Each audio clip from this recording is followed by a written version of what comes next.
Yo, there we Hey, go. oh, yeah. How's it going, bro? Good, man. Welcome everybody. Fakewhale, or our guest, not even guest, I guess. It's more of like two hosts talking to one another today, but no introduction needed. Die with the most likes. What's up, Mark? Not shit, man. How are you doing? Not shit. Dude, I felt like it was funny, man. Last night I was sitting around just getting stoned as hell, and I think, the saddest piece I've ever made in my life, like maybe. And that's saying Tell me something. about it. Yeah, well, I was thinking about how, like, I don't know why, but I was thinking about that movie Pinocchio, that Disney movie Pinocchio with that. Coming out soon, or did it come out, or Just like the old ass one. Like, oh, you're not talking about like the new Guillermo del Toro one. You're just talking no, about yeah. So, but that kind of was. I think that may have been like, in the back of my mind subconsciously, where like you're seeing these like ads for these movies. And I was just thinking like how funny it would be if that dude was praying. He's out there praying to a star, but that star was like the Hardee's star, like the thing from the burger restaurant. It's just like like that's the only thing in the sky, and there's no other universes or galaxies or anything. It's just a fucking big ass Hardee's star, and he's trying to go. So it's like the Hardy star is really funny, and that's the Carl's Jr. star though somewhere. It's not. Yeah. I can't tell. I think I think you're right. It's Carl's Jr. in some places and Hardee's in others. It was Hardee's where I was from, but I don't know. I think it might be Carl's Jr. on the West Coast. It was Hardee's where I was from too, but Carl's Jr. I've seen around. But that's really funny, man. I mean, that's a perfect analogy of just how your brain works. It seems like. Yeah, it is. It really is. I would never think about that. That's crazy. Yeah. It makes me think. Yesterday, I watched this documentary. This is totally random. Like I normally would not have watched this documentary, but it was on Netflix. Robert Downey Jr. and his dad. It's called Senior. No, it's like a documentary about, or it just came out, I think. But it's like apparently Robert Downey Jr.'s dad was a pretty well-known, renowned filmmaker himself. Oh shit! But a very like avant-garde, off-the-cuff, independent film. Didn't make any money, but like the Film Academy loved him, but like nothing made money, and it was just all like the most random, weird shit. Paul Thomas Anderson is a big fan of his, apparently. But yeah, in the documentary, it's kind of like his dad's dying of Parkinson's disease, I think it is. But it's like getting in the mind of him as a filmmaker and as a creative person. It's almost impossible because he's so random, just in the same way of like, it shows him even like walking through the city and just like looking at things and then talking about what he's looking at. And he's like looking at ducks and he's like, look at these guys, and then look at the mom here, just like patrolling the area, like making up a story in his head kind of thing. That's what it reminds me of. Just like the Hardy star in the sky for Pinocchio, like, these random, I think I'd noticed it so much because it's so much not like me. Yeah, well, I agree with that. Well, and it's similarly when I look at your work, it's just kind of nuts given the spectrum of human imagination in many ways, because it's like, on one end, like I look at your things the same way, where I don't look at the world the way that you do. Even though we're friends, and like, I have the insane amount of respect for you as an artist and as a creative person. It's just crazy to think that like, two minds that are like, that kind of function similarly. I feel like we have a similar sense of humor, similar like music taste, similar a lot of things, but like our perception and the way that we manifest what's going on in our head is just so insanely different. The way we manifest is a good way to put it. Yeah, and we like, it's something I wanted to bring up. This is kind of like a yearly recap, but like we met in person. What was it? Like fucking 6 months ago or something, maybe. Or what month was that? Was it what? So it was Venice Biennale, whatever. And it was just the beginning. We both showed at the Central Pavilion. Yeah. And that was in April. Yeah, I think March? So. I think it was March. Yeah. People can look it up if they really give a shit. But yeah, that was a good time, and we kicked it off right away. It was one of those kind of like we met in person. It was like we had met in person a bunch of times or some shit before. Like. It was like not skipping a beat just from our probably like text conversation we had going on, Yeah. Well, I was dying too, because like I remember like the funniest part about that trip was, we went to getting COVID. Yeah, well, even in COVID and being stranded in an airport hotel for 3 days was pretty comical. Like when I look back on it, I felt like I came up with some really fucked up shit when I was sitting in that hotel room, like all sad and depressed and just like getting like, horrible like hot dog room service and stuff all the time. And bro, and I felt for you the whole time because I was having a blast. Just like having the time. Because weren't you wandering around the streets of Venice on some trip? Like at one point? Yeah, one night. I took LSD a few times. times, but like just like every time hanging out with like Sky Golpe and Fabio and all Yep. those that Italian crew, man. I mean, just like a real good time, and I felt so bad that you weren't able to be there. I was just sitting in that room, You're just just like, hey, he's probably around. He's just yeah, right. I was like about ready to send out like a fucking drone or something. And well, it was like it was funny too because it was like give us your phone and we'll set it up at the table with us. right. Well, I was like, the funny part was is as it kind of is a good I guess segue or sequitur to like us being there as digital artists primarily. I mean, both you and I make physical shit, and I think it's like sometimes my favorite stuff to make because you can communicate differently through physical, I think, than digital. But it was so funny, like being the digital artist, and then we went to that bar I remember where they were selling some obscenely priced piece. I forget what the piece was, but the next day we looked into it and it was like there was like an $11 million piece or something for sale there, and we rolled up just like wearing like black hoodies and like just like cargo pants and like whatever it was. I remember people were like looking at us very strangely, like they thought we were about ready to try to make like a National Treasure type heist or some shit on that. It was just yeah. Are we talking about the same thing right now or not? When we went out to dinner with your friends? Yep, that's right. Yeah, dude, that's so fucking funny. That was so funny. Remember when they stopped me, the fucking security guards. Remember I went up to go to the bathroom and like the guy stopped me thinking I was like a vagrant off the street, being like, hey, what are you doing here? And I'm like, yo, remember your friend gave me the key. They're like, you take the key just in case. Looked like I'm casing the joint or some shit. That was really fucking funny. It was really funny. Just being like, I don't know. It kind of seemed like we stood out there as much as anywhere else, as like people who are pushing the boundaries of whatever it is we're doing. So that was funny as shit. It happened to me again, actually, in Miami just recently. I was at a dinner with like the AOI team, in like Carborn and a few other great artists and stuff. But I guess it was a nicer restaurant. It didn't seem all that like fancy or whatever. But like I went outside because I don't know, hit my vape or some shit, and as I was coming back in, a person working there literally just stepped in front of me, like, and I'm like. They're like, what, can we help you? And I'm like, I'm eating here. Like, I've been sitting at that table over there for like an hour. Like, what the fuck is going on? Do I look that fucked up all the time? I don't know, man. I wonder that too. I'm like, am I some type of bridge troll that just I don't realize, or I just smell like shit, or like what is going on, dude? Like, am I just emanating shit 24/7 and I just don't? You know what it is, man. It's people they're afraid of our authenticity. I think it might be, right. I don't know what. They're intimidated. Yeah, it's like I guess when you're working at those places and you get like used to a certain like type of bland characterless. Or that's true too. Yeah, that's the reality of it. Probably like I had when I was in Miami, I had paint on my shirt and shit. Even though it's like I was dressed very nice still, but it's like I paint on fucking everything. Yeah. But I was like, this shouldn't matter. I'm fucking at Art Basel. This place is down the road from the art fair, like right. I don't know, man. I don't know what all that shit is. It's whatever.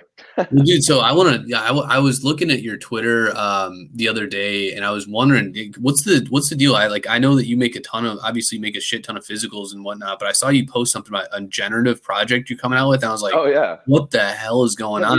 We didn't talk about that, huh? No, not at all. Yeah. I'm glad you brought it up because I know that you did a generative project earlier this year as well. You did through FXH, right? So yeah, I was going to ask about your experience with that because my experience so far has been just like fucking awesome. Like I'm working with the Verse team. I think that's announced. We've been promoting it, I guess, but haven't really shared much of the outputs. They've shared a little bit early stuff, but this project's a shit. Yeah, it's all hand cut collage elements. Damn. So is it gonna be like? Is it gonna be similar where it's layers, or is it gonna be? Or did you write code for it? No, it's layers, and I didn't write code, but the Verse team is using the FX hash or not. Sorry. So that was a big mistake. The art blocks. Oh, okay.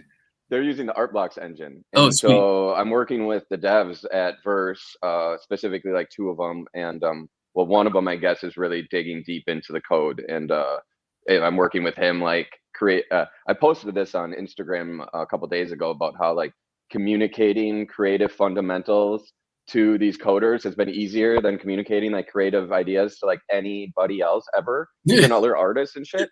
Right. And it's because I think I'm so OCD, but like they understand, I think, that OCD shit that's going on in my head when I'm making a piece. So when I'm like, I think about the composition as like an infinity symbol around the piece, but that's actually like the eye line. I want an eye to go around so that it gets captured and blah, blah, blah. And like I'm talking in that way. And then they're like, okay, we can get it. We'll make a path that does this with points and then separate. And I'm like, yeah, exactly. Yeah, that is nuts. Yeah. So, and then another big element of it that I'll hopefully be talking a bit about more about the drop is that it's so like I thought so far in advance because it's all hand cut, very intricate pieces of like mechanics and car crash kind of pieces and shit like that. And really detailed, more detailed than I really usually get even. But I was thinking so far ahead, like how the pieces would link together. I didn't want pieces to just do this. Yeah, you know? right. Even though, because they're going to do that no matter what. That's what's going to happen. There's nothing you can do about it, right? You can't lift up part and put, maybe you can with code, but it would be extremely complex. Yeah. But to address this idea of it just stacking and being like, cool, stack of pieces, it was like every piece has to have some sort of like connector or somehow. And then so that the composition actually flows through the pieces. Yeah. No matter what composition they're in. And so like I was taking the individual pieces into a composition board, basically rotating them to see how malleable they were so that each variable could be like, this piece can be rotated 180 degrees. It can be flipped, mirrored. It can be inverted, you know, but not every piece could have all those variables. Yeah. But I was testing every single one and then bringing them with other pieces. And like, so like the majority of the work, well, I shouldn't say that because I don't know how much work they've been doing on their end. I'm sure it's a lot, but I would say it's probably equal work. Whereas most generative projects, I think, are mostly code, right? Yeah. But this one is definitely like half hand done, half very generative. God, and I feel like in those moments where you're like imagining the thread that ties through them all are pretty much the closest to madness that I've been, at least, where I'm just like, fucking hell, dude. Or like if one thing like doesn't fit, or like, you know, you lose track of like all the things, you're like, dude, Jesus Christ, I have like 600 fucking things cut out. Like, this is insane. And then you have to backtrack and you're like trying to figure out like where one thing went wrong or whatever. Yeah. So I got really lucky with this project because I've been cutting out these kind of pieces for like years, literally years, but I'd never knowing really what I'm even doing. I'm just cutting out the pieces, thinking like, here I have puzzle pieces now. And every once in a while, you know, I break out this folder I have of cut out pieces and drag it over on top of photos and stuff like that. And then I come up with some of the collages that you see that are minted on whatever. But this is the first time actually just using that source material. It feels like I've been working on this project for years. So when Verse came to me, I was just like, it wasn't even a question of like, what am I going to do? It was like, I know already. It's like they were telling me about this possibility. It's actually Mimi Wynn. Big shout out to Mimi Wynn, the Verse team. She also works at Central St. Martin's in London as a teacher. She came to me. I met her a few times, and then she came to me. She DM'd me and is like, I have a crazy idea. And I just ignored it, honestly, because that's what everybody fucking says, right? Like, I have this great idea. And then what happened is I think I ran into her in person again or something like that, or had a call or something. And she told me about it way later on. And I was like, oh, this is actually a really good idea. And she's like, I told you. I'm like, yeah, but that's what everybody says. You know? Like, she's like, I told you it was a crazy good idea. And I was like, well, you're the first that actually followed through on that. Yeah, well, and it's like in 99% of the shit that's in your DMs are people trying to just grift and scam. So it's like, you know, and that's like, it's funny because I'm doing a book of my replies to those fuckers that just like, you know, when I just more or less set out to ruin their day. Like, you know, like I just write this so obviously, to put it in perspective, you know, we all get insane scam messages. Like, you look at that like message request box on Twitter, it's just hundreds and hundreds. Hey, I got a new P2E game, looking for community manager, looking for collab. Please reply with, you know, what. Do you make NFTs? Yeah, do you make NFTs? I need you to draw my daughter. I've given my daughter a Christmas gift or whatever. So, like, I'll wake up every morning and set out with the intention. It's like a writing prompt, essentially, where I try to imagine the saddest possible thing that I can write and ruin and just completely destroy them. And so I'm gonna compile all those and illustrate them into this big ass book. And then what I want to do is like have that be something that lives on forever, just constantly accumulating these stories. So like the metadata is constantly refreshing with like each ruined day of these like fuckers that just because it's like, dude, it's just it really ruins the opportunity for, like you were saying, for how your project came about. Like Yeah, that thing could have died because of those people in many ways, kind of, you're right. Yeah, that's actually. So it's like a really depressing way to look at it about Yeah, I was just gonna say. I mean, here's this wonderful perspective. yeah, right. Because like you look at the damage that they do to the environment in terms of the horrific, economical damage they cause people by stealing shit and just like doing whatever. But then you look at on top of that, and it creates this like crazy world of like mistrust and paranoia, and like it makes everybody nuts, dude. And to think that if they weren't around, that you could just be like talking to people all the time, and like your DMs would be like, you could actually trust things people were saying and be like, cool, this is an actual opportunity. You wouldn't have to be so jaded every time somebody came to you with an opportunity because 99% of them are bullshit. Yeah, it's crazy, man. I never really thought about it like until we're talking about it like that. But at the same time, they gave you this book. Yeah, that's true. Dude, like I've written some of my saddest, which is like saying something. Like I've written some of my saddest pieces replying to these people because it's like, I think that there's an intent there. Like obviously when you're writing, you're exploring a lot. But when there's the sole intent to ruin somebody's day, it really takes it to another level because like you just dig into the absolute grimes and depths of like the most horrific shit you can think of. That's just so sad. So I feel like, versus ruthless. Versus like a natural exploration of emotion where like there's happiness or there's like nuance or whatever. This is just like, no, this is just pulverizing and steamrolling. So it's been, I guess it's been nice. You're not wrong. It's like these things have, I think, pushed me creatively for sure. That's really funny, man. Well, the book is really exciting. When do you plan on dropping that?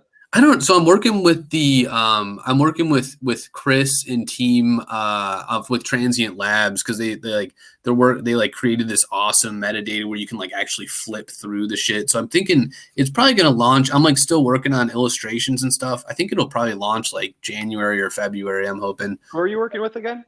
Transient Labs on it. They're this like they're rad as hell. They like did they do a bunch of stuff with Super Rare. The Chris is super cool, like a huge member of the community and stuff. So it'll be tight to work with them on something. I'm stoked.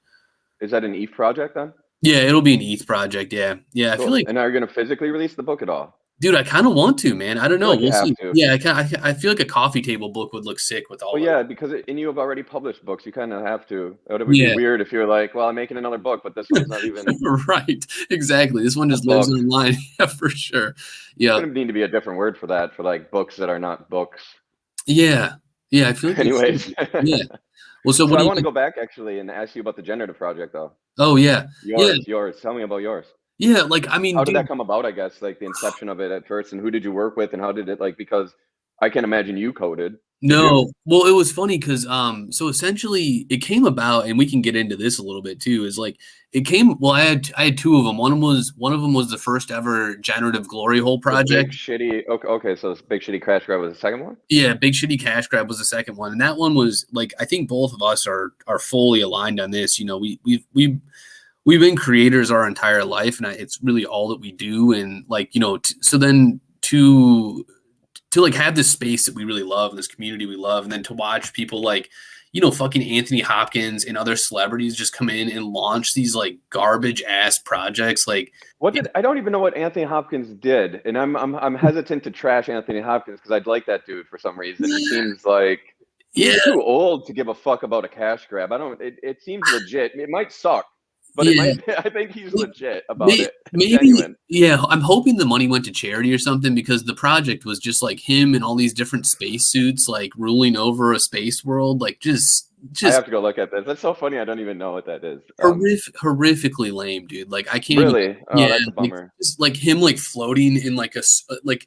Like essentially like the delusional fantasies of what you would assume an 87-year-old dude or however old he is, like floating. It doesn't sound that bad though. It feels like maybe executed the right way or something. I don't know. This is one where I would probably put it on more as collaborators where like Like he probably worked with artists. He got bad advising Yeah, probably. you might be right. I mean, and he's yeah, like I mean, he's not the only one. There's just you see it Well, all the Madonna, I don't know if that was a cash grab or not, but there was like Madonna getting into the space for fucking who knows why the fuck she was Yeah, you're doing like, what are whatever you? and stuff. Yeah, yeah. Just what are you doing? And then just there's just bails and never talks about it again. It's just like, all right, well, so there's that, and so that's where shitty Yeah. celebrity cash grab originated from. Was this frustration that I was feeling with like, all of us who are obsessively working and build. And I hate the term building, but really we are, man. Like it's great to like be out there fucking around, talking with people, and Well, like. what's building when it's not even building? It's just like breathing, man. It's like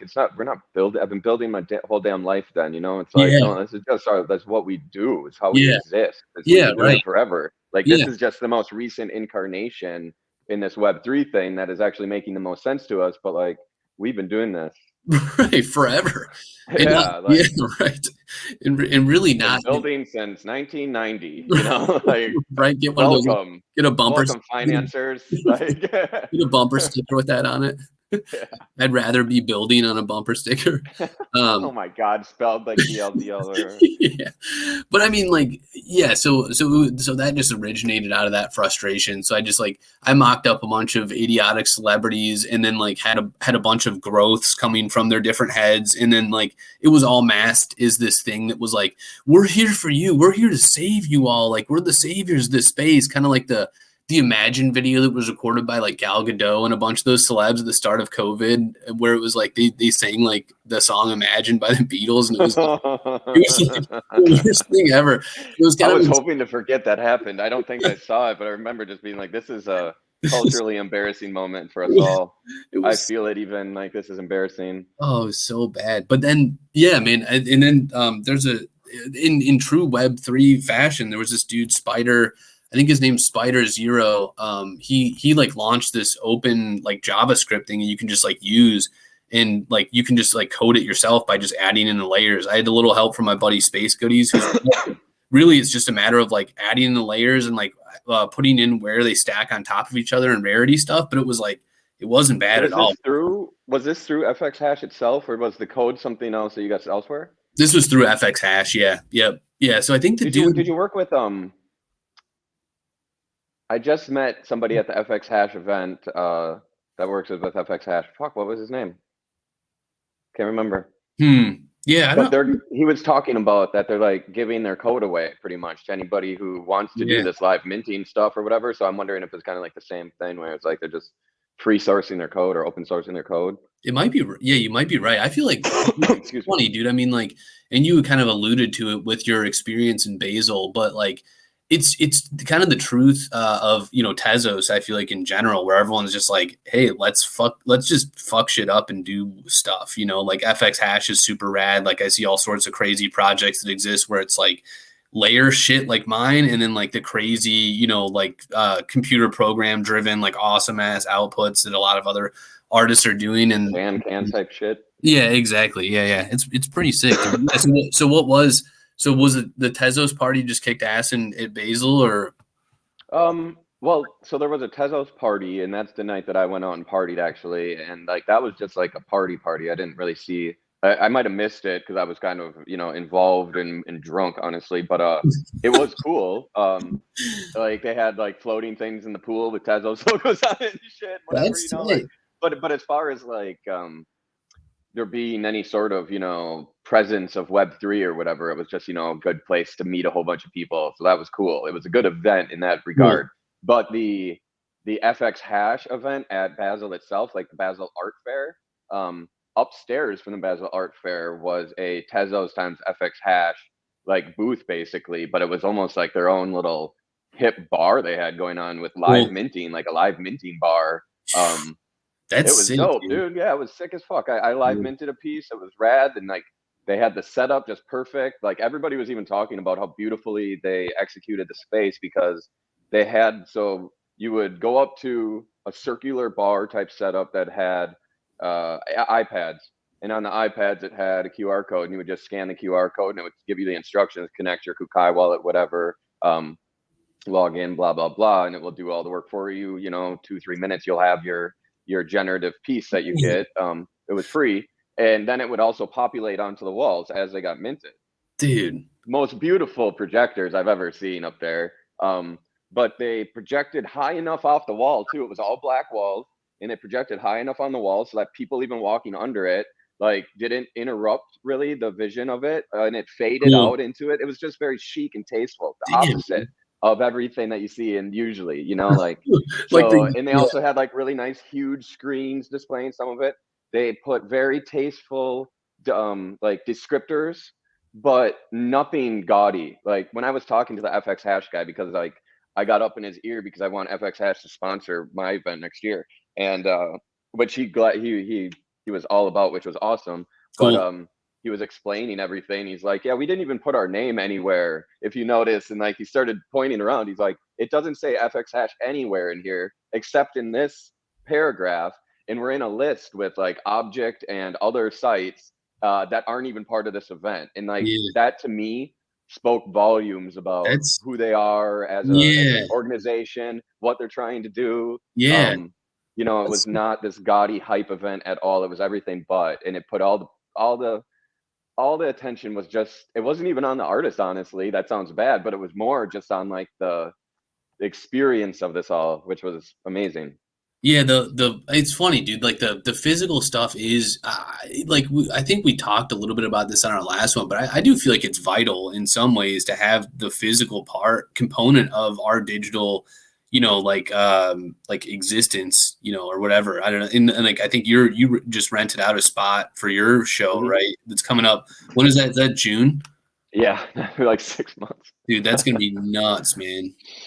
Yeah, it's gonna be nuts. It's gonna be nuts. I think the IRL experience is like you're saying, though, like this one too. It's like there's like a weird medium. I shouldn't say weird, I guess, but there's a medium that needs to be found between like what used to be like an Yeah, art experience and what can be now. Because like even just saying that, like where the focus wasn't even as much on the artists, like it was obviously it was on, but it was more just on the art because there were so many artists and there was so much art. yeah, um and it's possible to highlight these different elements. It's more like highlighting the experience of art rather than just like I put a piece on the wall and you go to a big empty room and you look at it and then you leave, like yeah, that's the yeah, traditional way, which in the value in that too. I want people to do that to some of my work, yeah. like this one was meant for that. But it's this the capabilities with this new technology and this new perspective and what's possible now. It's just it needs to be rethought, I feel like. And things like that, what I'm talking about, FX Hash and Tezos there, that's exactly the beginning of it. Yeah, well, it's funny. I wonder if, man, I had like I wanted to do an event where it was like a knockoff of NFT. What was it, NFT London, London or whatever, where they like had wheeled in those Dell computers, and it was like they were like sitting in these like. Did you see that? Like it was No. dude. What is this? It was hilarious. So like I think in NFT London, like something went like mildly viral or whatever, where like they literally remember those like overhead projectors when you were a kid, like that, like it would like they more or less like had those wheeled out, and like there was like just shitty ass displays, like where it was like like it would be taking like your side monitor and just tilting it this way, and then just taking a nail and like hammering it onto a wall, and then it's like there's that display right there. So like I kind of wanted to do one where we like rent out an old Circuit City, and then we have all these old like GameCube, Bro, like that's a sick idea. it would be insane, like GameCube and Xbox like demo stations, and then like you'd have like the pieces within those like stupid plastic bubbles. $1 million pieces, It would X be copies, and fucking yeah, the fucking all that Rafik Anadol's and fucking Circuit City. Like it would have to be though, like an old Best Buy, Circuit City. Even Staples would probably work, whatever. Yeah. It would be great, dude. I don't know how, I don't know who we can talk to get it done, but I It's a really good idea. fucking Colborn. Yeah, we Hit should up talk to Colborn. It's on. Just set him on a path and be like, "We'll do it whenever. 2 years from now. Just figure it out. Let's See do if it. you Yeah. can make this happen." Oh Yeah, man, that's a good idea, man. He might be down. Yeah, get the mocha involved and stuff. That'd be sick. Oh yeah, it's when you said it, it didn't sound unrealistic. That's why I was like, "Yeah, that's a good idea. Let's do it." Yeah, let's do it. Fuck yeah, man. Those old overhead projectors are actually fucking dope. Like, probably not for what you're talking about, but before um before digital projectors were affordable, Mm-hmm. they were pretty expensive when they Yeah. first came out and big and whatever else. And but we wanted to do projections, or like a band that we were working with, like me and my friend in Minneapolis. We're working with a band, and we would do work for like their live show every now and then, and really small shit, nothing, big, Hmm. whatever, but it was just fun. But they wanted us to go on tour with them and do live projections and stuff, but we couldn't have a projector or like Yeah, you're like, anything. So we looked up online. We found out how to do this, to take an old laptop and then an old overhead projector and turn that into a digital projector. So wow, we holy took shit. apart the laptop and we took the screen out of the laptop, right? And you could fix it then to the top of the projector. Oh shit. It was Damn. not like, at this scene, I always was like, this is going to start on fire at any one of these shows. It was just rigged together. It was not Yeah. like, and we were traveling the country with it. I was like, this is not safe, I don't think, but we did it and it worked like crazy. So yeah, you bringing up the overhead projectors made me think like, I kind of want to display NFTs that way. Like, just print out the NFT on an overhead It'd sheet be, and put it on an it would overhead be, projector. it would be sick, dude. Like It's have a some good like idea. And then have sell some, and then the physical comes with it. that would be There's your pretty fucking physical, cool. bro. And then have some like decrepit old fuck, like liver spotted fuck teacher like standing in front of it, like giving a lesson. Yeah, it's actually a cool idea if you want to bring it all together. Get one of those old roll down, screens that you have that you Yeah. play it on. It's Oh yeah. actually a pretty good idea, man. Oh, that would be I bet sick. you see that at some point. Let's do it, dude. Man, so what are you thinking like overall? I mean, it's been funny. I'm happy we're talking. I think there's like another fake whale thing coming up. Do we have like a spaces coming up soon too, where there's a bunch of artists? I feel like that's one thing I've I don't missed. know. I've missed that massively, dude. Me Like too. those spaces where it would just be like 7 artists just fucking around and talking about what's been going on. Cause like you get so buried in like the shit and the arguing and like just everybody going all nuts and just the suffocating amount of just generalized flavorless content that like I always found those to be like very rejuvenating. So I feel like, Ali, Yeah. you're listening to this interview right now. We got to fire those back up because I feel like those are like, Well, yeah. I don't think we have one on the books. I hosted one with Super Rare recently that was similar, and it kind of reminded me of those ones. It was a little bit more structured, maybe, but yeah, I miss those too. You just go deep with it. And I think we should just plan one. We should just you and I can host it. Fake Whale can start it or whatever. Hey, let's do Ellie's it. probably still listening here, but like, should we try to do one before the end of the year? Let's do it. Yeah, we should for sure. Should we try to do it like that week after Christmas, sometime before the January 1st or something like that, and like Let's that do it. break there, maybe, and get as many people, pack a room, fucking Yeah. just Yeah, yeah. let's do Okay, it. let's start planning something. Cool. Yeah, We'll get that moving.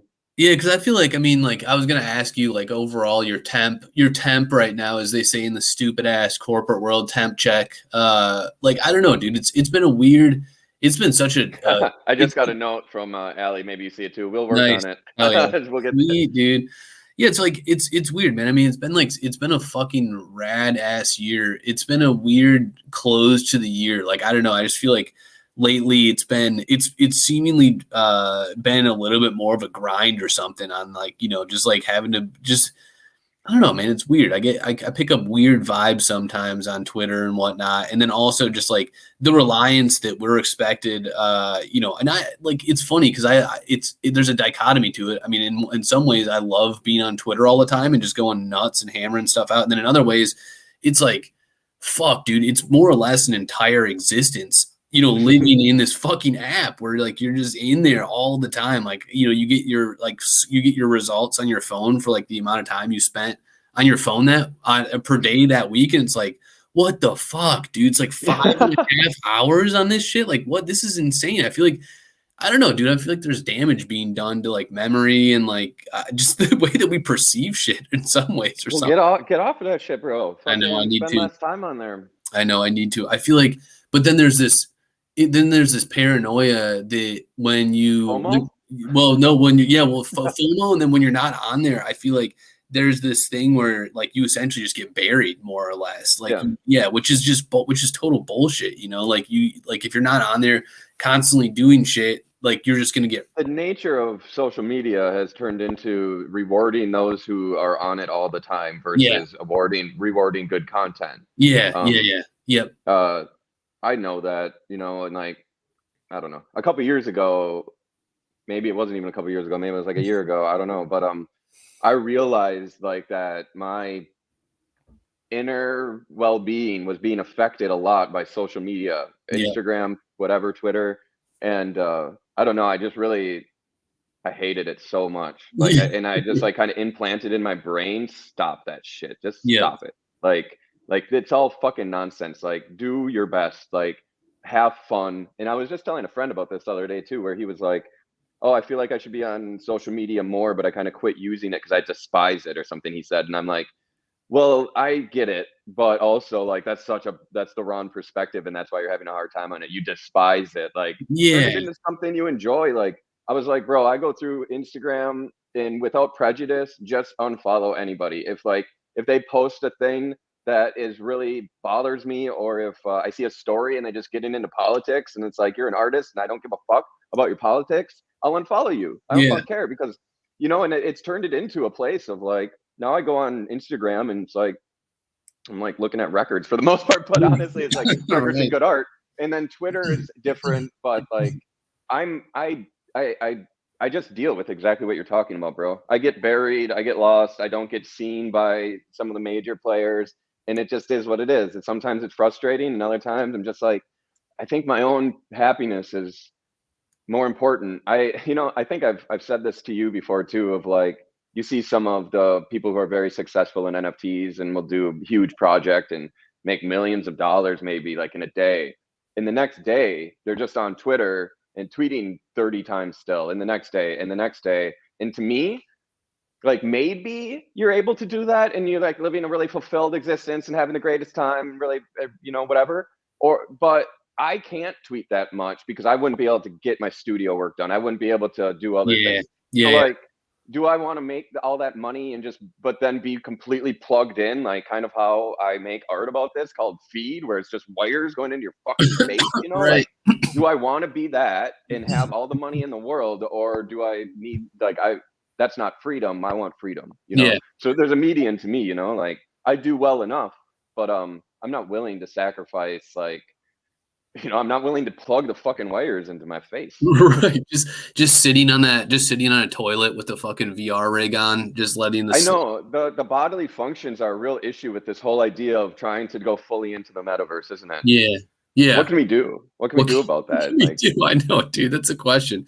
Well, it's funny. Like it's like haptic rigs, man, for like VR things are gonna have like, this is absolutely disgusting, but like tubes that go up your ass too. You put on the headset and it attaches to your whole body and just takes care of you, and you just fucking well, I was dying. Somebody had made a VR modification that essentially made it like difficult to breathe, so that you could like do autoerotic asphyxiation. So you could just be watching like Pornhub and just be beating just be beating your hand with that fucking thing in your mouth. I'm like, Is this that is similar to the thing I saw a headline about, like this person invented a rig that actually kills you if you die in the metaverse or some shit like I that? Did you saw see that that too. I'm headline? like, dude, this is. I mean, that's something I feel like I would like paint or something. Maybe fucking hell, it is nuts, dude. I want to know how. I mean, I didn't look into it. How does it kill you? I Lethal didn't look in. injection? I didn't look into it either. I mean, like I It feel has to be something like lethal injection or gas, or I yeah, don't know. it's just a huge shotgun. Like just Well, well, that's the funny. Like that's when I read that headline, that's what runs through my head, and I laugh my ass off for a minute. right, Like it somehow rigs up a gun that's at your head, and you're sitting there with VR helmet on, and a gun to your head is like such a right, great fucking right. visual.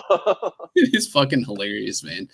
Ah, dude. Yeah, it's funny. Like you like the part about Twitter that's interesting is like I think that and it's something that we all like I think we struggle with it the same way. I think everyone has the struggle with it because in many ways it's like I think it's both damaging, but then also like I mean I truly love I like actually love being on there quite a bit because it's like I do writing on there and like I'm like like there's a lot of shit that I do really love to like process and figure out and there's like stuff that I just work Oh through fuck yes, dude. in front of everyone and stuff so that part's awesome and then also just talking to all the fucking cool ass people and stuff but like I think you're right man. I mean I think that Well, at the point where it becomes even remotely like and essentially you have to realize too that like I think that many of us have struggled with like just the overall like recognizing addiction in some ways. Like It is addiction, right? yeah, Yeah, for sure. because I even mean, if I'm not even one that uses that word too liberally, but yeah, there is like a definite addiction when like some of the things that were happening when I was getting frustrated with how much it was affecting me a long time ago yeah, was like ghost vibrations in my pocket, or pulling out my phone but having like no reason, but right. just being like, wait, what am I fucking doing? Or like even having like what was another? Oh, I was literally trying to enlarge IRL photos in books. Oh fuck. Like Yeah, I would go to it and it'd be like, oh, what the fuck, bro? Like, that, dude, yeah, that is bad, man. The ghost vibrations sound awful too. Just yeah, you're like, yeah, oh, fuck. ghost vibration. It's really funny, yeah. But I want to go back kind of what you were saying about the positives because like I talk a lot about the negatives and we've been talking only about the negatives and we tend to do that, only the negatives, right? But there's so much positives of social media. I would say that if I were to say my entire history with social media has been outrageously positive over the negative, you Yeah, know? So yeah, like to always put it in a negative light is completely unfair. But what you're saying about thinking through things and everything, so like Instagram stories for me are one of the most valuable social media tools that I've ever come across for my personal practice, the way that I process shit, because yeah, I'm using Instagram stories pretty much for myself. yeah, Like it's just everybody else gets to see, and that's great, and I get to share things that I love. But I use that shit myself. I go back and I look at it nonstop. I'm looking at relations between things. yeah, It's like it's like a journal for but that everybody can see. But I'm actually going back and looking at that shit all the time, especially when I'm posting art in it, because I notice things that I haven't seen before, or like, yeah, I'll just see relations between things, or just whatever. So Instagram stories, if anybody listening, if you're not following me on Instagram, Instagram stories is where you get like the full picture. yeah, I really love using Instagram stories. And then it also relates, I put this in my book too. But I was interviewed by Juxtapose magazine, in like yeah, 2018. And the interviewer in that interview actually said that, like it almost appears as if social media is an extension of your art practice, like not mhm. something beside it or that you use outside of it, but it's an extension of it. And I'm like, that's exactly it. That's I exactly dig, how I want it to be. I You dig know, that. Yeah, I you agree. Yeah, it really is. Yeah, yeah, because like, Well, now that I've turned it into something that I use myself, I see the value in it. And when I go on Instagram, it's not let me see what everybody else is doing. It's like let me see what my world feels like here. And like I've yeah, curated who I follow. I curated this way and that. And like now it's like it's a different thing than I think what most people are when they go on Instagram. That's a different experience for me. yeah, And that's what I was telling my friend. I was telling you about too. That was like I just buy social media. I'm like, you need to stop thinking about social media as this like it can even have ethics or morality to it itself. It is basically like the water company now. It's like the electric company, yeah. or whatever. But it's all about how you use it. It could be bad, yeah, for sure, but it could be great too. Or it's like Google being like, I hate Google, man. I just fucking hate that search engine. Mhm. Something like that. Like it's innocuous, dude. It's Yeah, not. It's nothing. yeah, and I feel like once you turn it, once It's you, like yeah, dude. It's like using Google to only look up porn and then being like, I fucking hate Google. It only gives me porn results. right. You're like, It's yeah, all just porn. What the fuck? all right, yeah. What the hell? You are looking up porn on Google. That's why. Yeah, it's funny. It's funny you say that, dude, because like in many ways, I think the biggest strength of like social media and our in having to be an extension of ourselves is transforming it from being like a lighthouse, transforming ourselves from being a lighthouse. There's just constantly broadcasting crap out there Mm, into, using it as a tool for journey and mhm. self exploration. And maybe it is documented like in your stories, but those stories aren't necessarily for anyone. It's just like, I'm just doing this. And I think that that's what is lost in many ways. It's like I say this quite a bit, but creation just for the sake of creating something. It's like, take it or leave it or don't do anything, but I'm figuring stuff out, and like it's cool if you're into that, and if not, that's cool too. And maybe we're figuring stuff out together, and that's like something that happens on Twitter all the time, which is some of the most beautiful moments. And especially with like you were saying, like the positivity aspects of it. It's like not the toxic positivity, like the Mhm. wag me shit or whatever, but it's like getting a glimpse into some of these like crazy fucking imaginations that are like pushing themselves to the brink and seeing, you know, how their brain works and stuff is like, yeah, it's wild, dude. I feel like, you know, we're all on this, you know, comet hurtling towards Earth or whatever, you know, fueling each other and pushing each other. So I think that's the other rad part. Like when you absolutely, when you find the same people who are also, you can really tell that they're going through something, trying to figure something out. Is the raddest part, instead of just being like a, you know, a slot machine that's just like, you know, shitting stuff out more or less. like this is something that I don't think I've talked about, at least recently, but at the beginning of getting into the Web3 space, it was a big conversation, and not even the community, but like finding the people that make sense to me, or like finding like my crew, or like finally finding, you know, like, you know, it's late in life, it seems like, to find my people finally. It seems like most people do that in their teens or something, but like I never had, you know, I've had close friends before, but I've never had like, I hate the word community, but I've never had a community before.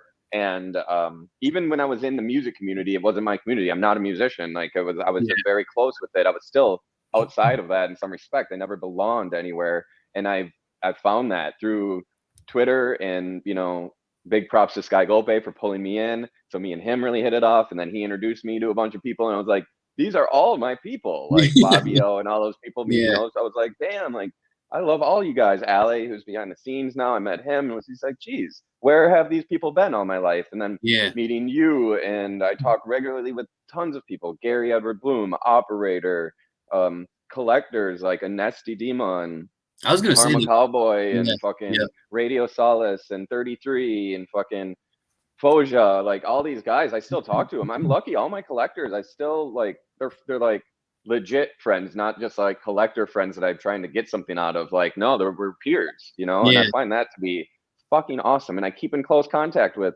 Ollie Carborn recently. Me and him are talking all the time. You and I, you regularly send GMs to one another through WhatsApp with random screenshots. So like finding all you people has been like, you know, life changing, honestly, for me. Yeah, agreed. And you were onto something too with like the collector front, where like, yeah, these are people who like genuinely believe in at least are potentially, or have gone through whatever you went through to create that piece that you made, you know. Like, so there is this like crazy ass shared bond where similarly to me, it's like, yeah, these are people who I like regularly. I'm just like, what the fuck, what's going on, what's up, dude? Like, it's pretty wild when you think about that. Like, and when you think about the potential for, and I think that's really what the you know, adhesive that is the entirety of this space is like, there's a piece of art and there's a topic, or there's like like we were saying, something that somebody's emotionally working through, that we've all been through at some point in our lives. So to be able to like see that and relate to it, and have that be like that, the glue that holds us together, is pretty fucking awesome, man. Like it's pretty crazy, actually. What has your experience been like lately within the community? Like, you know, just like you were saying earlier, you said it felt like a grind or whatever, like going back to that and like everything, like what are you talking about? Almost specific, not specifically, I guess, but like, just talk about more about that feeling lately. Yeah, interestingly enough, I think that part of it is just a little bit of like straight up Twitter burnout, where it's like, you know, like part of me does love it, and then the other part of me is like you, where it's just like, dude, I really need to spend less time on here. Like, this is fucking crazy. Like, I don't know what I'm doing. There's times when, of course, yeah, like I'm where you were saying, pull the phone out, and it's like, what the fuck? Do I really need to know, like, this exact second if somebody interacted with something? Like, this is wild to have. Well, that's dopamine now, bro. See, that's the addiction right there. That's like, I need to hit a dopamine. Let me see a like, boom. That's the thing. So that's when you start treading in that horrific, dangerous territory where like you're essentially one of my existing to transact, existing to just like accumulate this fucking shit. And you know, that's when you start to get bummed out, because you like, if you can step one step away from it and realize that is what you're in, you're like, what the fuck, man? This is so dumb. Like, I don't need to, there's no urgency, you know, like, and I think that's something that really is something that a lot of artists struggle with. I certainly do, where I feel like there's this crazy ass urgency to everything, dude. It's like, fucking DM. I got a DM. I'm responding to it. Like, I'm getting to that right now. It's like I'm the opposite with DMs, where I'm so bad with DMs for the most part, unless it's like very friendly and we're just communicating. But if I'm bad, I just wait forever. I'm like, I'm gonna think about this forever and then respond tomorrow. I need to do that. I need to take a Well, no, I was just gonna say, I don't. How often do you have your phone on Do Not Disturb? I mean, not that often. And like, do you have notifications turned on for like Twitter? No notifications, but I mean, Okay, like, that's good. there's always the desire to see what's going on in there, and then also on a big move I did was turn my shit on Do Not Disturb, and I only have like 3 or 4 people that can get through on text message that are in like. When I set my phone down now, I'm not getting notifications ever, and like I can actually forget that it exists for hours, you know, and like it's a really good way to realize like there is no urgency here. Everything is fine. You know, like I just forgot about that shit for a while, and you know, so I literally have my phone on Do Not Disturb 24/7. Like 3 or 4 people can get through, make it very very intentional that when I want to you know, every usage is very intentional. Yeah. That helped so fucking much with everything. I dig that the kind of the premise of intent. I like that because if there is no intent there, it really is quite that's the addiction. It's the addiction, and it's damaging and psychotic, and it's just like, what the fuck? What are we all doing? But and wasting your time. I remember this still happens, getting sucked in, especially when I'm really high. I don't really mind it anymore, but like sometimes when you just start listening into it, and all of a sudden it's like, in 2 hours went by, and you're like, what happened? Dude, oh yeah, dude, it's kind of funny though, man. I actually feel like weed is it's weird. It does the opposite for me in some ways with technology, where like. Because I just get all like obsessed with whatever. Like I'm sure you have the same in your studio. Yeah, it's exactly. So if that's what's in front of my face when I get high, then I get really sucked into it. I guess. Yeah. But if it's not, then it's just like sometimes then I get scared. I go through little weird. I can't believe I just said that. That was a slip, kind of. But like, it's not scared, but it's like I have this weird aversion. Like sometimes I'll take a nap in the middle of the day because I wake up super early, and I'll have my phone on Do Not Disturb. And then after I wake up from the nap, I have this weird like aversion to looking at it. Yeah, like, I don't even want to. Like I'm not ready to even fucking.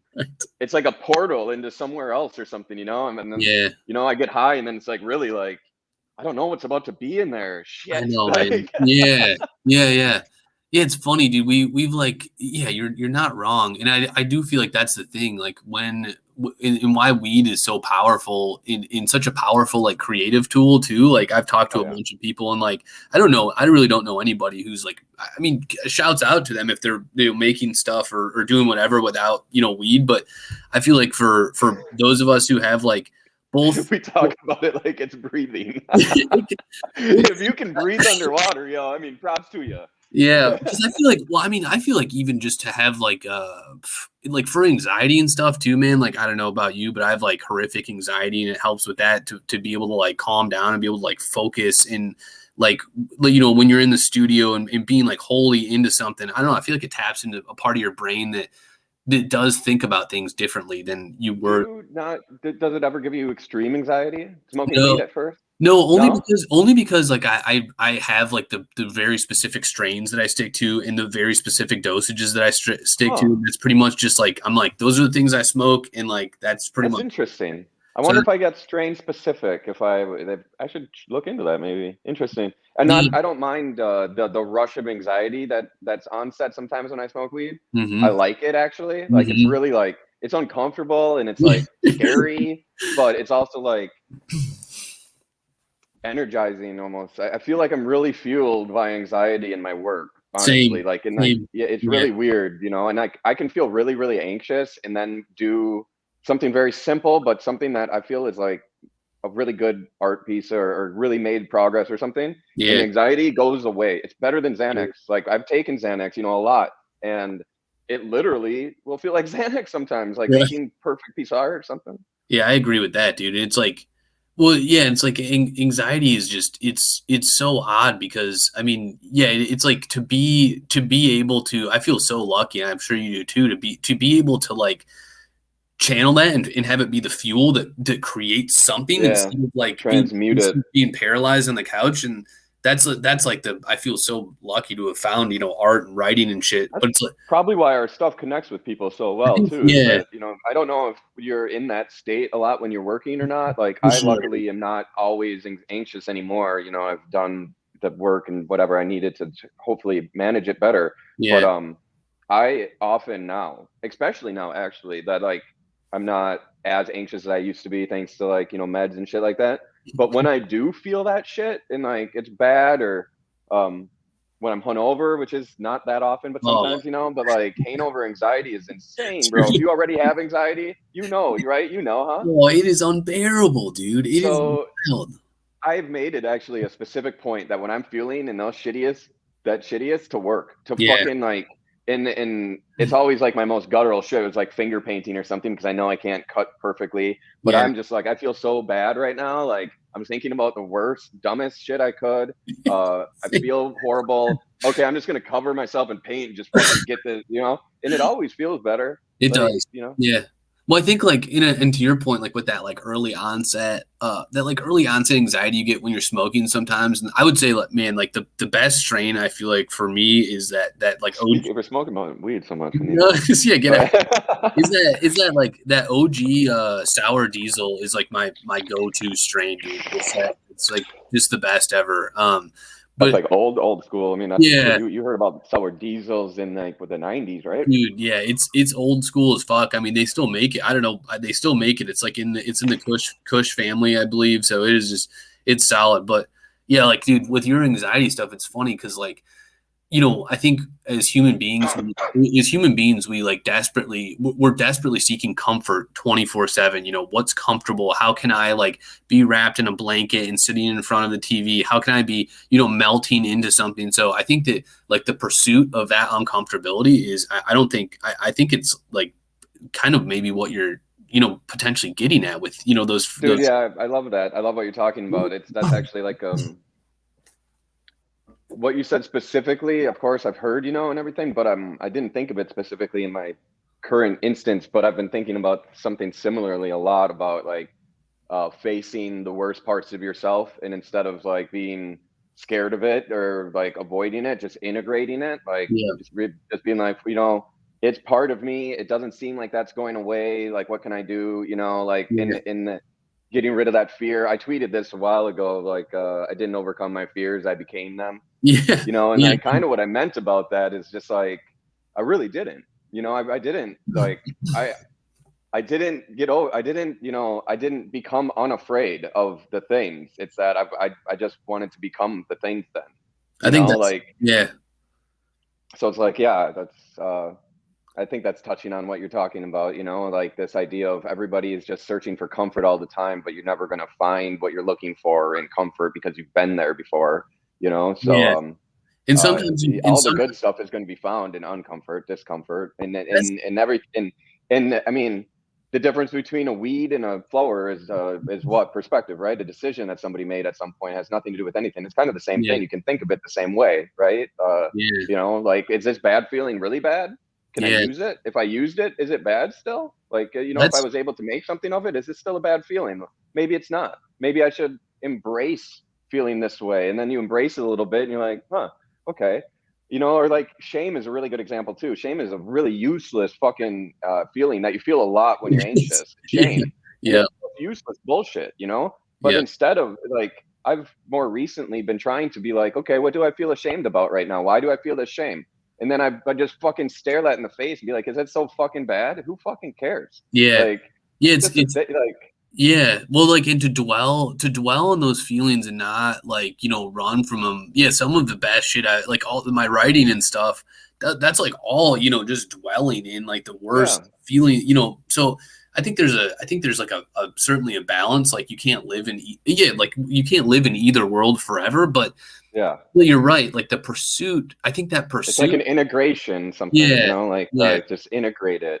And the pursuit is just the pursuit for comfort is just exhausting in itself. If that's Right. if that's the only thing you're like trying to do, it's fucking tiring, dude. Like, You know, So- I was thinking a lot about this too when I was around Halloween because I was watching all the Hellraiser movies, oh, dude. and in Hellraiser, I think I talked about this already on one of the podcasts, but in Hellraiser, I kind of identify with that the brother or whatever, I guess, like Yeah. at the beginning, like, and how is it him or is it one of the other people who says something about like pleasure and pain indistinguishable, Dude. It's like Yeah. he's in the pursuit of experience, and experience is all things, Yep. and it's and you can choose to say pain is not pain, it's an experience, and like, try to flip it on its head somehow or whatever. And Yeah. I think there's some sort of transcendence and all that, which is obviously what this movie's about. Like, brilliant movie in my Oh, opinion. dude. But Well, yeah, 'cause it's kind of that same thing, right? Like once you've had all the comfort in the world, what else is there? What else, yeah. And I remember being younger thinking too, like I want to experience it all, just like realizing like I felt bad all the time when I was young, just awful. And I just had to embrace it almost at one point, being like, I don't know, it's feelings too, right? Like they're all feelings. What makes one feeling more valuable than another? Yeah. It was Right. just kind of what I had to do to accept reality. Yeah. Yeah, for sure, dude. I mean, it's that movie, man. Fuck. It's like that has so many good lines in it too, because similar to the pain and pleasure thing, they've got that line where it's just demons to some, angels to others. Yes. It's like, but like it's in like an oddly profound line, because like they're these fucked That's up profound. sicko That's profound. creatures, but like dude, who the fuck knows what they're doing? Like they're just going nuts out there. Man, the fucking Pinhead dude, Oh, so dude, good. so sick, yeah. The delivery of those lines is just perfect. It is. God damn, yeah. We were at a bar on Truly nihilistic. Like something comes through in this premise that's truly like nihilistic, right? And yeah. like and also like the presence of, what do they call them? Those beings are the Oh, I forget what they're called. but they did a perfect job of these entities being these like completely nihilistic, anti everything kind of like Yeah. creatures, like yeah. Anyway, sorry to interrupt. Go ahead, please. Kind of a dream blunt rotation if they weren't going to murder you. I mean, you probably learned some shit from those fuckers. I mean, they probably let you, didn't they like give them like last requests in some of the movies to like give them like an opportunity to ask a question, be like, could I smoke a joint with y'all? Like Right. that's the next one. Let's just see That's what gonna happens. be the Jordan Peele version. That would be fucking awesome, dude. Oh shit. Well, dude, yeah. What do you think? I mean, you want to keep going, or should we call? Yeah, man. I want to keep asking you about a few things. If you got some time, I don't have a studio visit for like another half an hour or so. I was gonna say, time? I can do another 20. Let's do it. Great. What else was I going to ask you about? We both had like big long years, like the year in recap. What's gone down? Like what are some of the big stories that happened in 2022? Been crazy, dude. I mean, like, yeah, so got onto Super Rare with like this string of absurdist tweets that I was doing. Yeah, which is very similar to your responses to the people like the trolls on Twitter, honestly. Like it was kind of yeah. So congratulations about Super Rare, and like I'm glad you brought that up because you've had a huge year. You've had a huge year, like getting on Super Rare, and then you did very well, or are doing very well on Super Rare, and connected to a lot of really cool collectors and artists and organizations, and so congratulations on the year, man. It's been huge for you. Yeah, it's just been like mind blowing, honestly. I mean, like I don't really describe happiness super well because it's just like it's kind of a difficult thing. Like I ridicule it. Yeah, like I ridicule it relentlessly. Like I do those things where it's like shaking right now, crying right now. The like this just horrific distillation of like the worst platitudes. But yeah, like, what do you have something to say on there? Because I thought no, I was just in my head thinking like, how often are they really doing it? I want to know that. Like, if they're really crying or really shaking. I know. I know. Same here, man. But it's like I want a metric for that, man. I want a number. Right. I think you gotta video it. Maybe I'll do a poll on Twitter afterwards and see how honest people are. See if they're actually shaking or shitting or crying or whatever. But like, dude, it's been cool as fuck because like to have been making stuff for so long and just having it be in such obscurity and like you were saying without the community that like you really want, like desperately. Like I think that like it's not like the engagement you seek. It's like just you become the lone wolf, and then you get a little jaded, and you get a little like, fuck Yeah. everybody. I'm, like nobody's helping, like for some or whatever, like I'm alone. That's what it feels like. I guess I'm alone. It Like does. I guess Yeah, fuck like it. yeah, like you're still making the shit that is really important to you, but it does bum you out quite a bit when you say like, well, I guess nobody else is really feeling When you this. don't get like the energetic return that you put into something, it's disappointing. No matter what the thing is that you're Yeah. putting the energy into, when you don't get that energetic return, it comes. Yeah, and I think me and you've talked about it before too. About like before Web3 kind of knocked on my door, I was halfway out the other door of Yeah. like leaving the traditional art world because I didn't like that, and I tried so hard Yeah. to like break in, I guess, or whatever it would be by making good art. Like, but I Right. never That's the really thing. interacted Yeah. with that community, like because there isn't really one. Right. So, anyways, Yeah. like, yeah, I didn't mean to side rail you there, but it's like, yeah, like I was, it to say the least, it becomes when you're in it a decade more, Yeah. and you've had the breakthroughs that you wanted, but realizing that it's still not it, like it's still Yeah. this, I guess, like I've Yeah. done the collaborations, I've had the exposure and whatever else, kind of in outlets in certain ways and stuff, and it hadn't fulfilled me in the ways that I was hoping. And so I was ready to go and be like, maybe go make an art in a barn in the woods is going to be more Yeah. fulfilling. Let me try that out. That's the thing, right? And like maybe that'll fill the void of the community that didn't exist or something. Exactly. Maybe and that's what I was, gearing up to do. And then to a degree, I was debating. It was end of pandemic and everything. I think Mhm. everybody was somewhat in that kind of like, fuck it, I'm going to move to an island, Mhm. like kind of mentality. But yeah, Yep. and then Sky Gope called me and changed my life basically. So Same with me. yeah, Yeah. And that's the thing. It's like with whatever, it's like corny as fuck to say, but like it really was. It's like with whatever happens or doesn't happen or anything, I think the dopest part is just like we've, met so many rad people, and like there's so many people now that like just enjoy the same or enjoy or challenge or are just part of this like organism that, has this I've described it constantly changing gait, and we're just kind of walking into the abyss together. It feels pretty cool to have that, dude. Like I feel like even leading edge. Yeah, yeah, like it feels like almost in some ways we're experiencing things and emotions and thoughts and reflections and stuff that like even some of our like closest friends don't even have a glimpse into, dude, which is fucking crazy. 100%. Yeah, so I find that part to just be like super crazy and cool, and like I think I'll sit down at some point and write like a long form blog reflection on it or something, because it like That'd be great. yeah, it needs to. I think it needs to be explored, but not in a shaking, shitting, crying Yeah, way, yeah. because Go go for it. I forgot actually. As soon as I said that, I was gonna say something about something. No, it's all good. Yeah, like I don't know. Oh, I was gonna bring up Fakewhale and interject Fakewhale in this conversation because a big part of 2022, I think for both of us, really for me too, big time has been Fakewhale has really taken off. We've both done interviews for it and been big parts of drops, and like Yep. I think weren't you the very first Fakewhale Ross. object drop? Yeah. Okay.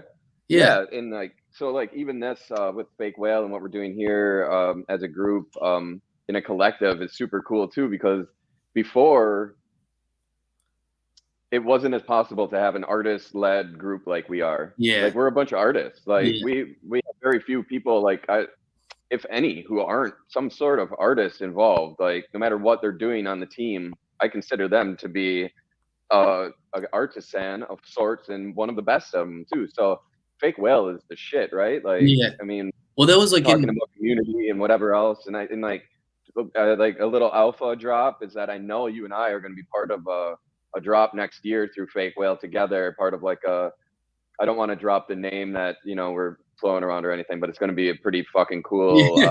show, right? You know Yeah. what I'm talking about? Oh yeah. I talked to Sky Yeah. yesterday. Yep. So yeah, a little alpha for everybody listening. Early next year, me and Di will be part of a big drop through Fakewhale. Yeah. So Well, it's funny, dude, because like much like it all ties back into that whole thing where it's like when you're feeling, discouraged or whatever, like you just burnout or anything, all it can take is like the one, like we had a really incredible Twitter Spaces with like all those artists, Fakewhale Twitter Spaces.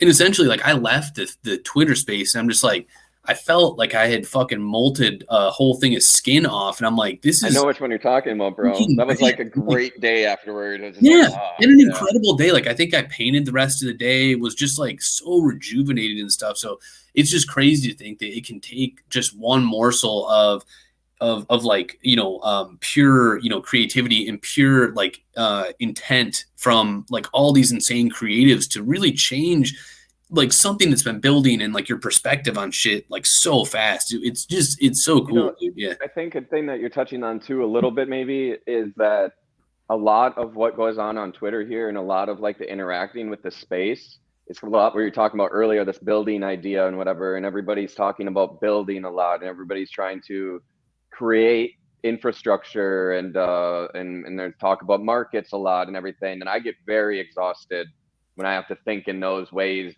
on these for sure. dare I say bureaucratic kind of ways. Yeah, And to me that's exhausting, and that's why I have to limit my exposure to that side of things. But what we're doing with Fakewhale and what I'm trying to do with these interviews and everything is like the opposite of that. Like it's yeah, like in the Twitter spaces, we're like the hyper version yeah. of like, watch how deep we can go in with these artists and talk about like the deepest shit ever without ever touching talk about markets, fucking Wars placements, or whatever the fuck. Yeah, anything, without like, watch how fast and deep we can go within 2 hours, talk to 20 artists and get to the heart of it. And like these artists are starved for it, I feel like because no one's asking them, no, and that's all we want to talk. That's all I want to talk about. I want somebody to come over to my studio and just want to talk about like what's it like to make this art, like yeah, how did you do this, like all those questions, not like what's this cost, yeah, like yeah. not Because that that's a bad question, because I love getting paid for my work too, and we need to support ourselves. So getting asked what does this cost is a great question, not putting it down. But like what really feeds us as artists, or like rejuvenates us at least, is like somebody really taking interest in your process, in like the way you think, in your perspective as an artist. The world inside of you is yeah, what, because inside of me there's a world that I try to expose, and I imagine every artist I talk to has a world, and it's like I want to know about that world more than I want to know about any other superficial thing, yeah. And within those explorations, it's funny because like oftentimes the conversation then deviates into spiritual, into like universe shit, into like everything. So it's like, Everything. they're kind of the tethers that like that those worlds that are contained within our heads are kind of the tethers that then lead to, I feel like, a lot of like really also like super existential, questions that we then Super have. existential and nice, Yeah. and like nice conversations with others who identify with you in the way that you, after sharing like how you think, and then somebody's like, oh my god, like I get that, that's crazy, or I've went through that or whatever, and then Yeah. people reach out and shit, like it's Yeah. extremely rewarding, It for is tight. sure. Yeah. Oh yeah, man. Yeah. Well, that 2020 has been a big year for me coming out of my shell, and Fakewhale has helped me do that quite a bit. I don't know if you're experiencing that too, like a little bit of stepping outside of out in front of the curtain a little bit more than you used to. Yeah, I would say so. Yeah, it's like, well, it's funny, like as you continue to do these things and talk about, the stuff and the existential shit, and recognizing the beauty in others' artwork and considering that artwork and like digesting it and feeling it and having all these emotions, really to delve into, I feel like it makes you way more comfortable to have, the conversations that we have on here, or just when you're on Yep. Twitter Spaces and stuff, you're just like, okay, shit, like this is my home now. Like I fucking love talking about it. And when you love something that much, it takes away like the laborious, what the fuck, laborious, I guess. It takes in the cynicism when you love something that much, and Yeah, like yeah, in cynicism, so like insidious it can be, especially yeah, in conversations with art and stuff like that. yeah, yeah. So And I don't mean to rush us here, but I do want to make sure we have enough time that I can ask you, what are you working on right now, man? I want to know, besides the book, like what are you planning? Like we have, this is like a end of the year recaps, but I want to know like 2023 holds for Die with the Most Likes. Yeah, dude, I'm working on. So I'm gonna be in that same. I think you're in it too. In Berlin. Like I've got three physical Yes, pieces. big shout outs to Annika Myers, Yep, Expanded Art. yep. There's a show Lisa. going on right now in Berlin. Me and Sky Gope have our collaboration in there, and Die with the Most Likes is in that show, along with a lot of great artists. Operator I know is on the show. Sky Goodman's on the Guy show. Goodman. Bunch Yeah, of great artists. yeah. Go on, please. So yes, that's in Berlin, and you can go see that now. Did your work show up, bro? Yeah, it finally got there. Yeah, it did. Okay. Like, fuck I it. hit up Annika the other day and was like, yo, would love to see some shots of the show because I hadn't seen any. And she's like, we're still waiting on Mark's work. And I'm like, that motherfucker. I know, dude. It was hilarious. She Man. said it was tied up in customs or something, right? Yeah, it was held up in customs. And the funniest part was like, dude, like to think that like, that like someone had to come to my basement in southern Indiana to like get artwork that was going to Berlin, like cracks me up. Just like, cause it's just like Indiana is like not really a renowned. How'd you ship it? Did you create your paintings? Or No, did you box them up, or they took care of it, thankfully. So I just wrapped somebody came by and picked it up? Yeah, yeah. That's great. So doing that, and then like the cool part is like with a lot of I think what I really want to explore, and that I have currently planned for next year is like I want to have a physical component to a lot of these digital paintings. So like the exploration that I seek in digital, I want to further that with a corresponding physical that's not entirely the same, because like honestly my abilities are totally different, and like my perspective on physical and digital is way different. But I really want to start having pairings. If somebody wants to collect both, then like I think that's going to be awesome. But I'm going to continue to make fucked up shit. I've got a couple pieces holstered or that I'm working on right now. One of them's called Big Election Day. That's going to be like a dude sitting on a toilet with two glory holes for either Democratic or Republican Party with the fucking meat coming through it, and it's just like it doesn't fucking matter, like everything just sucks. And then like I've got a piece called Date Night at Applebee's with all these like robots fucking people and like all this fucked up shit happening. And there's gonna be a lot of it's continuing to explore the themes I'd like to explore, but I think I'm also absurdity. Absurdity, like the kind of indifferent demise of our like human kind, and in the way that we perceive things and stuff. So yeah, it's gonna be rad. The painting, the physical accompaniment thing is interesting. Do you plan on doing something like modified prints where you print out the digital piece and then work on it more, or would it be something where you paint and then scan and then work on it digitally more, or both maybe they're going to explore? Yeah, so I'm gonna do straight up, like I do all my stuff in Procreate, and then like for physicals, like I do acrylic. So like I'm just gonna straight up like hammer that canvas into into like the emotional state that I want it to be in. That so it won't be like an identical it won't be an identical scene to the digital, but it will have like the same spirit in terms of like the communication of the interesting. I actually like that a lot more. That's really more interesting. Yeah. Where it's like, well, yeah, you almost instead of you're thinking in diptychs almost now, like where it's like it's not like the same piece twice. It's like, no, everything I do is now a diptych that has one physical accompaniment, one digital accompaniment, and that makes perfect sense. I love that. Yeah. Absolutely. And then when you display that shit physically, like the physical show, you can have a QR code and you can go to the digital piece and see that digital accompaniment. It's a lot of fun. It's a good way to work. Good way to work between the two. Probably going to steal it a little bit. You should, dude. It's going to be awesome. I'm super psyched about it. And bro, I already do kind of shit a little like that. I've been trying to figure out how to push it. The diptych idea is something I hadn't thought about, but like doing physical and digital accompaniments, dude, something I'm definitely doing, but I haven't figured out yet how to either. It seems impossible to couple yet an NFT with a physical piece, like literally couple, like physically fucking. People are telling me all these different ways of like blockchain, blah blah blah. And I'm like, yeah, but it doesn't like physically keep the two together, like physically make it. I want it to be impossible for the collector of the NFT to sell the physical. How can I do that? That would be sick, dude. I mean, well, until that's possible, we have to think in these diptych ways. Yes. Because otherwise, what are we doing? We're selling two pieces for the price of one. Yes. Yep. Exactly. Yeah. It's interesting. Either that or having to destroy a physical, or not being able to create a physical, which is like obviously ridiculous, but like we have to figure out how to like how to work within the structures, which I find really fun. I'm doing the same thing. So yeah, that's great, man. Fucking awesome. I can't wait to see. Can't wait to see what you come up with. I'm stoked, dude. I'll send you a pic after we get off for this Awesome. next piece called Company Picnic that's super fucked up. That's going to be in the Berlin show. Fuck yeah. Cool, Fuck dude. yeah.